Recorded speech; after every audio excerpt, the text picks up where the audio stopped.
आपल्या परिसरातील राजकीय, क्राईम व सामाजिक अपडेट जाणून घेण्यासाठी पाहत रहा स्टार वन न्यूज वर्तमान। राजाला जिजाऊचं स्मारक असेल, हे सगळ्या स्मारकांना आणि यांचं उदात्तीकरण करण्याचं काम भारतीय जनता पार्टी आणि शिवसेनेच्या तत्कालीन युतीनं केलेलं आहे। त्यामुळे याला कुठेही या काँग्रेसवाल्यांना बोलण्याचा अधिकार राहिलेला नाही। अरे तुमच्या काळात एकही राजा, कोळसा घोटाळा, कनिमोळीचा घोटाळा, कलमारीचा खेळाचा घोटाळा, असं घोटाळेबाजांचं काँग्रेसचं सरकार होतं।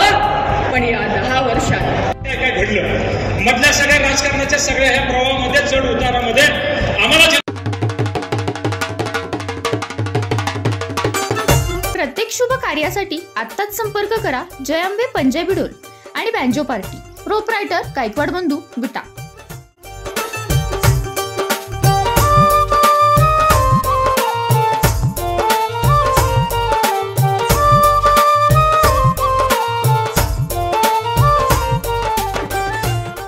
शक्य होतं तिथं नक्की आम्ही मदत करायचा प्रयत्न केला। राजकारणामध्ये काम करत असताना कधी तो काम करेल का, तो बरोबर राहील का, त्याच्याकडून आपल्याला काय मिळेल का, हे प्रत्येक बघायचं नसतं। काय वेळी निश्चित भावनेनं आपण काम करायचं असेल। आणि मी माझ्या कार्यकर्त्यांना इथे विनंती करतो, मी सकाळपासून बघतोय उत्स्फूर्त पदयात्रा आदरणीय काकांच्या विटा शहर आणि परिसरामध्ये काढली। आज हजारो मोटरसायकल रॅली तुम्ही काढली। जिथं जाईल तिथं तुम्ही इथं आल्याचं घोषणा तुम्ही देताय। हे सगळं आपण करतोय ते आपल्यासाठी नाही तर आदरणीय काकांसाठी करतोय, याची जाणीव आपल्या सगळ्यांना झाली पाहिजे। शेवटी नेता एक चांगला व्यक्तिमत्व जोपर्यंत आपल्या जिल्ह्याचं राजकारणामध्ये खासदार म्हणून काम करत नाही, ते त्या ठिकाणी अत्यंत चांगल्या पद्धतीने आपल्या जिल्ह्याचे प्रश्न मांडत नाहीत आणि तो सक्षम नेतृत्व म्हणून पुढे येत नाही, तोपर्यंत आपण केलेल्या कामाचा चीज होत नाही। त्यामुळे आता जे उमेदवार आहेत, जे आपल्या समोर उमेदवार म्हणून उभे आहेत, या सगळ्यांचं कार्य करतो तुम्हाला सगळ्यांना माहित आहे। तर या फरकात जो आहे तो फरक आहे की काकांनी गेल्या 10 वर्षामध्ये अत्यंत चांगल्या पद्धतीने काम केलं। मी प्रत्येक सभेत ठासून सांगतो, पूर्वी आम्ही पंढरपूर लोकसभा मतदारसंघाचं काम करतो, जो आठवले साहेबांनी सुद्धा या मतदारसंघाचं नेतृत्व केलंय, पंढरपूर लोकसभा मतदारसंघाचं। आठवले साहेब यायच्या अगोदर काँग्रेसचे जवळजवळ 7 ते 8 वेळा इथं खासदार संदीपांची थोरात साहेब होते, परंतु त्यावेळी खासदार दाखवा आणि 1000 रुपये मिळवा अशी परिस्थिती होती। आता त्याचा विरोधाभास झालाय।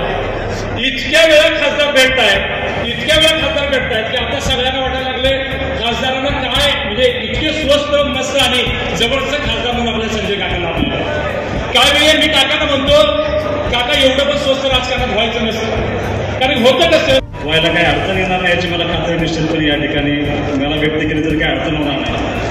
मी अनिल भाऊंचा एक सदस्य म्हणून, त्यांच्या कुटुंबातला एक सदस्य म्हणून, अनिल भाऊंच्या पार्टीचा एक प्रतिनिधी म्हणून या ठिकाणी निताताई बोलायला उभा आहे। मी एक खात्री निश्चितपणे देतो की अनिल भाऊ असते तर आज कदाचित चित्र वेगळं असतं। खूप मोठ्या मताधिक्यानं संजय काकांना या ठिकाणी आम्हाला ताकद देता आली असते, पण अनिल भाऊंना जाऊन 3 महिने झाले। भाऊंच्या पश्चामध्ये थोडंसं 1 महिना 1.5 महिना आम्हाला त्यातून सावरण्यासाठी गेला होता।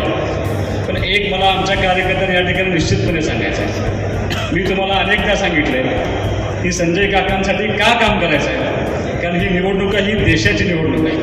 ही निवडणूक ही देशाचा पंतप्रधान कोण असावा हे ठरवण्याची ही निवडणूक आहे। ही निवडणूक ना तुमचं आमचं भांडण, भावकीचं भांडण, ना ग्रामपंचायतची निवडणूक आहे, ही ना ZDPची निवडणूक आहे, ना विधानसभेची निवडणूक आहे।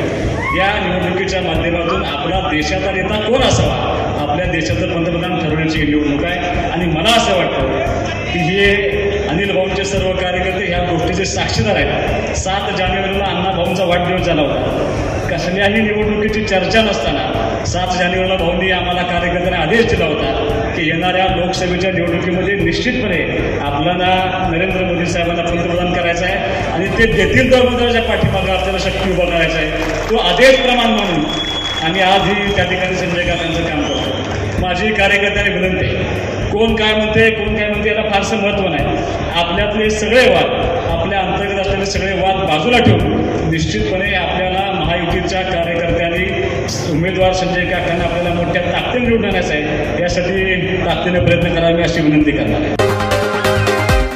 अशा बातम्या पाहण्यासाठी आमच्या चॅनेलला लाईक, शेअर, सबस्क्राईब करा।